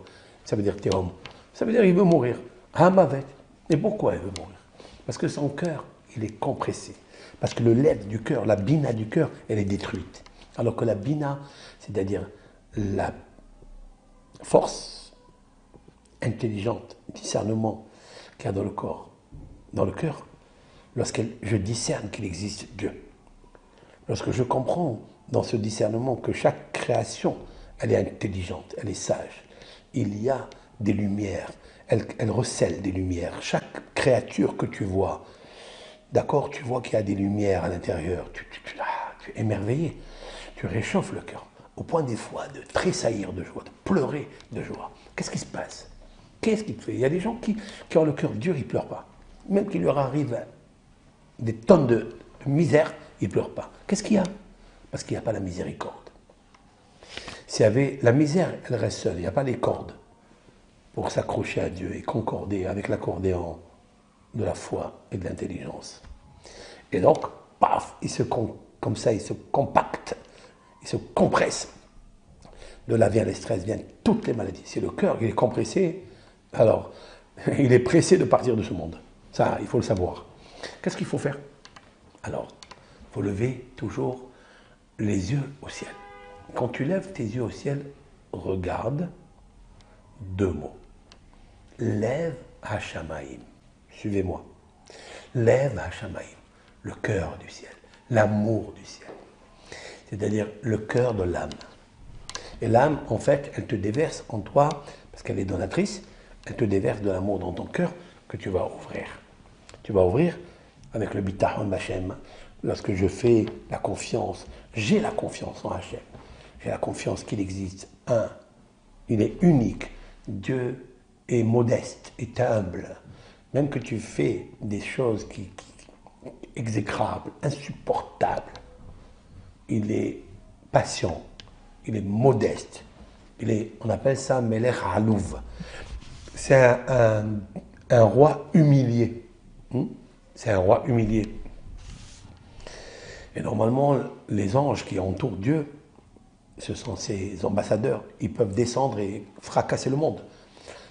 Comme quoi, quand il y a le cœur amer et on fait des mauvaises choses, eh bien, il fait descendre pas des pluies de bénédiction, mais il fait descendre le déluge. En fait, c'est Dieu qui pleure dans une autre façon. C'est-à-dire le contraire de la joie, dans la tristesse. Lorsque Dieu est triste, il fait pleurer les cieux, c'est-à-dire l'amour, le cœur du ciel, alors c'est pas artificiel. Quand Dieu descend, il casse tout ce qu'il y a dans ce monde. Les créatures, il ne veut plus les voir. Pourquoi? Parce que les créatures n'ont plus de sentiments pour lui. Donc ils ont créé la destruction eux-mêmes. C'est-à-dire que la création du Maboul, c'est lorsque le cœur il est compressé pour faire des avérotes, des péchés, des fautes, qui n'a pas fait encore teshuva. Et en fait, c'est un cœur qui parle toujours des mauvaises paroles, il parle toujours négatif, langage négatif, verbe négatif, malédiction, dispute, colère. Pourquoi? Parce que le cœur du ciel, il l'a fermé.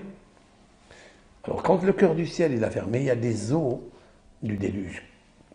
Car il y a une étoile, et ça je parle par connaissance de nos sages, dans le traité Brachot, le premier traité, je parle de la nature, eh bien, il y a une force très puissante qui se déverse de là-bas, qui fait descendre le Maboul dans le monde.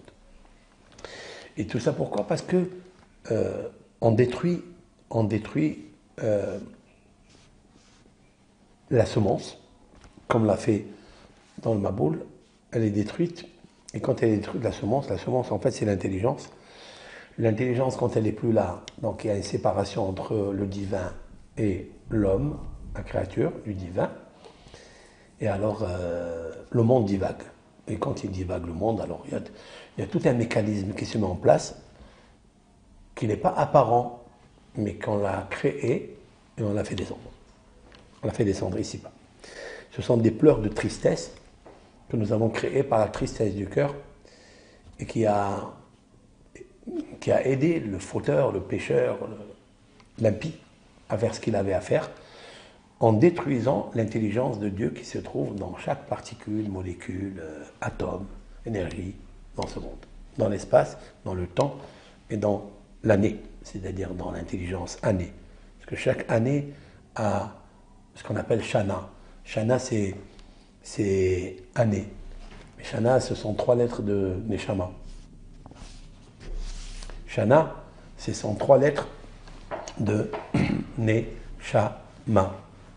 Voilà ce que veut dire Shana. Parce que la lettre même, on l'a fait sauter. Si je prends le mot Neshama, Nun, Shin, Mem, He, oui, à ce moment-là, j'enlève la lettre même. Ça reste Shana. Shana, ça veut dire l'année. Mais l'année, c'est Shinui. Shinui, ça veut dire changer, transformer. Celui qui enlève le même de Dieu, de la Neshama, c'est-à-dire 40, le chiffre 40, c'est très très puissant ça. Il enlève le chiffre 40, en ce moment-là, il reste Shana, Shinui. Shinui, ça veut dire transformation. Voilà que l'eau de joie qui devait attirer sur nous la pluie de bénédiction, puis on attire la pluie du Maboul. Voilà pourquoi la lettre Maboul, elle commence par un même. Parce que le même de Neshama, il s'est retiré. Quand le même de Neshama il se retire, alors tout se transforme. Shinui. Pour arrêter ça, il faut Shana. Shana, c'est aussi étudier. Shoné, Mishnah. Il faut étudier la Mishnah, l'étude. Ce sont les études des Tehillim. Grâce Au livre des Tehillim, on peut amener la Neshama à sa place. Parce que le Tehillim, c'est un livre de mécanisme spirituel, remède à tous les maux, MAUX, tous les malheurs. Ce sont des remèdes exceptionnels. J'expliquerai ça au fur et à mesure parce que je ne veux pas gaspiller les nouveautés, les remèdes, les ségoulottes, la émouna, l'intelligence, la sagesse qu'il y a dedans, dans chaque psaume. Donc on me dira, allez, quand est-ce que vous allez commencer le 3e psaume? Je dis non, pas encore. Parce qu'en fait, le premier psaume et le dernier psaume sont imbriqués l'un avec l'autre, et c'est ça qui me donne la lumière, entre le premier et le deuxième, pour expliquer le deuxième, le troisième, le quatrième, jusqu'au 149e. Sachez-le ça. Ok? Et tout ça, c'est imbriqué l'un dans l'autre. Et donc c'est pour ça que je vais terminer là, que Akadosh Baruch Hu nous aide, nous donne la force de le comprendre, l'intelligence de le comprendre. Toujours, si on doit déjà verser des larmes, bien que ce soit des larmes de joie. La joie de la libération, la loi de la délivrance, de la rédemption, la loi de la lumière. Et la loi la plus grande, c'est une loi qui s'appelle un vase, et ce vase, il s'appelle Shalom, la paix. Toujours demander à Hachem d'être un homme de paix, de faciliter la paix, partager la paix. Ça, c'est très important. Et on peut le faire avec le paix. Paix, c'est la bouche. En hébreu, paix en français, qui veut dire autre chose. Mais la paix ne peut se faire que par la bouche, en parlant des paroles douces, des paroles conviviales, fraternelles. Et c'est ça, en fait, qui amènera la rédemption finale. Quelle est la preuve que j'ai? Moshe Rabbeinu. Moshe Rabbeinu est un homme libérateur. C'est le législateur du peuple d'Israël. Dans la Torah orale, dans la Torah écrite, il a tout reçu de Dieu. Il a transmis à Aaron aux prophètes, les prophètes les ont transmis, etc., etc., jusqu'à 40 générations, comme explique Maïmonide dans Ilchot De'ot, dans son livre le classique Mishneh Torah. Et dans 40 générations, Mont Sinaï 40 jours, 40 nuits, Moshe Rabbeinu, qui commence par la lettre même, parce qu'il a cette lettre de Neshama. Il a la Neshama très puissante, même. Et voilà, c'était son consolateur, c'était le consolateur du peuple d'Israël. Et donc, c'est ça qu'il faut retenir. Moshe Rabbeinu, dans la paracha, il bégaye. Il va dire à Dieu, je ne peux pas libérer le peuple d'Israël. Je bégaye. Il dit, c'est pas toi qui es dans la parole. Pourquoi tu crois que toi, tu es le conférencier professionnaliste? Non, c'est moi qui ai dans la parole. Mi ten pe la adam. Mi yasim pe la adam mi ten la chante. Qui donne la langue à l'homme? Qui lui donne le verbe? Qui lui donne le langage? Les 70 langues? Qui? Allo Anochi Hachem, c'est moi Hachem. C'est pas toi. Toi, tu n'es qu'un canal. Toi, tu n'es qu'un vase par lequel prépare ton vase, sagesse, force et modestie, et tu verras que moi, je passe à travers toi. Vous croyez que c'est moi qui parle maintenant? Je dis à Dieu, fais-moi parler, et c'est lui qui parle. Maintenant, est-ce que les paroles vont faire un effet? Eh bien, mon cher Rabbeinu, il bégaye, et quand même, ça fait un effet. Et c'est lui qui a fait les 10 plaies. Et pourtant, il bégayait, il avait la langue lourde, les lèvres lourdes. Sa parole n'était pas fluide. Et alors? Mais il est devenu. Après, il a guéri au Mont Sinaï, parce que la Torah, elle guérit tout. La Torah, quand on l'étudie. Mais la même chose, celui qui est dans les psaumes, qui lit les psaumes, qui converge, bien sûr. Maintenant, là, on rentre dans le psaume 42. Le psaume 42 est le deuxième livre de David Ameller, puisque le premier commence de 1 jusqu'à 41, ça c'est le premier. Le deuxième c'est Membet, c'est ça le deuxième, et etc., jusqu'au 150e. Et donc, en fait, à partir du 42e psaume, qui est relié avec le livre de l'Exode. Waouh. Comment il est relié avec le livre de l'Exode? Mais je vais vous dire pourquoi. Parce que le peuple d'Israël, il va travailler en Égypte, après il sort, etc. Et ils vont vivre dans le désert 40 ans même, mais ils vont voyager 42 pérégrinations. Et la Torah va prendre la mesure, va prendre la force de souligner les localités des 42 voyages. 42. Wow. Pourquoi? Bien justement, parce que ces 42 pérégrinations, c'est un grand goral, c'est un grand tirage au sort. Vous savez qu'il existe le goral à Assyriot, c'est-à-dire un tirage au sort que des grands maîtres, des génies de l'époque, il y a 1200 ans, ils ont écrit à travers les 42 pérégrinations. Ils ont un nom, ils ont une puissance numérique extraordinaire, ils ont une dimension d'information très puissante. Donc on peut demander à ces 42 pérégrinations non, ils peuvent te donner des réponses. D'accord? C'est un livre qui existe, hein, et c'est puissant, c'est très puissant. Alors en fait, ça commence par le deuxième livre de David, les psaumes, c'est 42, le numéro 42. Je vais vous le dire de suite, comment il s'appelle ce 42 là. Aïe. Je vais prendre le livre, avec les dèches de Hachem, et je vais vous dire quel est le psaume 42. Le psaume 42, c'est, je vais vous le dire de suite, Lamnaseah maskil ibn Korah. Lamnaseah, c'est-à-dire au chef des chantres. Toujours David Ameller, il commence avec Lamnaseah. En haut, là, le 41e, il commence Lamnaseah mizmor le David. Ashri maskil eldal biyom ra'im aletu Hashem. David, il dit, heureux l'homme qui réfléchit. Maskil, c'est sechel, qui réfléchit eldal. Comment rehausser un pauvre? Comment restaurer et amener la joie dans un cœur triste d'un pauvre? Pauvre, matériel ou spirituel. Biyom Ra'a, le jour de son malheur. Un jour, il arrivera que lui aussi sera dans la détresse. Qui est-ce qui le sauvera? Dieu. Comme ça, David termine le psaume 40, le premier livre des psaumes, de 1 jusqu'à 41. Et là, l'amnaseah maskil, la même chose, au chef des chantres, libéré Korah pour c'est-à-dire les enfants de Corée. Ke'ayal ta'arog ala fikemaim. Comme la biche, ta'arog.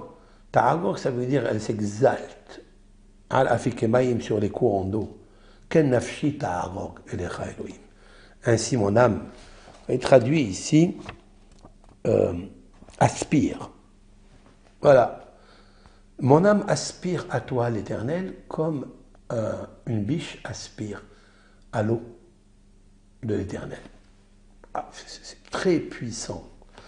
Il est puissant en lui-même, mais je voulais donc concorder, connecter ce psaume avec le livre de Shemot. Il y a une très grande relation entre les deux, qu'on expliquera au fur et à mesure du livre de Shemot, parce que je suis obligé, pas obligé, mais je serai très content, joyeux et satisfait de moi-même si j'arrive à faire communiquer aux créatures de Dieu, à tous ceux qui nous écoutent, Hachem Barach, l'Éternel, sa Torah, et ces Téhilim qui convergent avec l'exode, l'exil. En fait, ce livre, le 42e psaume, il libère le pauvre de son exil. Voilà ce que ça veut dire. Et puisqu'il est le même bête, c'est 42 kolbam le halot. Le Harizal a dit dans le Etz Haïm, Harizal, Rabbi Ishaq Luria, un grand kabbaliste du XVIe siècle, début du XVIe, a dit, il habitait à Safed, il a dit, chaque fois qu'apparaît le mot bam, bête même 42, les ha'alot, c'est pour faire monter un homme du Sheol, faire monter un homme d'un ravin, d'un puits sombre, d'une prison, un pauvre de sa pauvreté, un pauvre de son intelligence, s'il est privé d'intelligence, de le faire monter très haut. C'est pourquoi que ça converge avec les Shemot ben Israël là-bas, Israël, il va venir en Égypte, donc il est dans une geôle intellectuelle, creux égyptien, nudité de la terre, idolâtrie, c'est une geôle avec des menottes très dures, très difficile à sortir. Il a fallu 210 ans pour sortir. Pas évident. J'ai jamais vu moi un prisonnier à 210 ans. Donc ça veut dire qu'ils ont fait toutes les forces. Quel est le chiffre qui va les faire sortir de là? C'est le chiffre 42. C'est pourquoi 42 pérégrinations dans le désert. C'était obligé de payer le chiffre 42 parce qu'il les a sauvés En compensation, pour corriger, embellir, 42 pérégrinations. Et dans les 42 pérégrinations, il y avait beaucoup de problèmes. Hein? C'est encore la foi qui était ébranlée, la foi qui était modifiée, Odapam, et encore, et encore. Kol bam le alot. Chaque bam, chaque fois qu'on apparaît bam, c'est pour faire monter. C'est pour ça que le psaume, enfin c'est pas un psaume, c'est une parole de Rabbi Nehounia ben Akana, qui a vécu avant Yeshaïa, pardon, avant Rabban Yohanan ben Zakkai. Non, c'est pas un prophète, c'est un docteur de la Mishnah. C'est lui qui a composé Anna Bekoach Gedulat Yimincha Tatir Tserora Kabel Rinat Amecha Sagevenu Ta'aren Enora, etc. C'est un passage très puissant pour enlever toutes les maladies, casser, briser les forces du Satan, etc. Comme il est marqué là-bas, il y a 42 forces. Il y a là-bas 42 forces. Après Baruch Shem Kivod Malchut Olam Va'etz, on ajoute encore 6, ça fait en tout, en fait, c'est 49, mais la puissance à lui, c'est 42. Et on expliquera avec l'aide de Hachem ça, et Ratson, que beaucoup nous aide toujours à être parmi ces sujets, ces créatures qui cherchent à briser le Satan qui empêche le Shalom Bayit, qui empêche la réussite, le succès, qui empêche la fraternité, qui empêche la paix. Voilà tout pour aujourd'hui. Que Hachem vous bénisse, qu'il déverse sur vous toutes les brachot.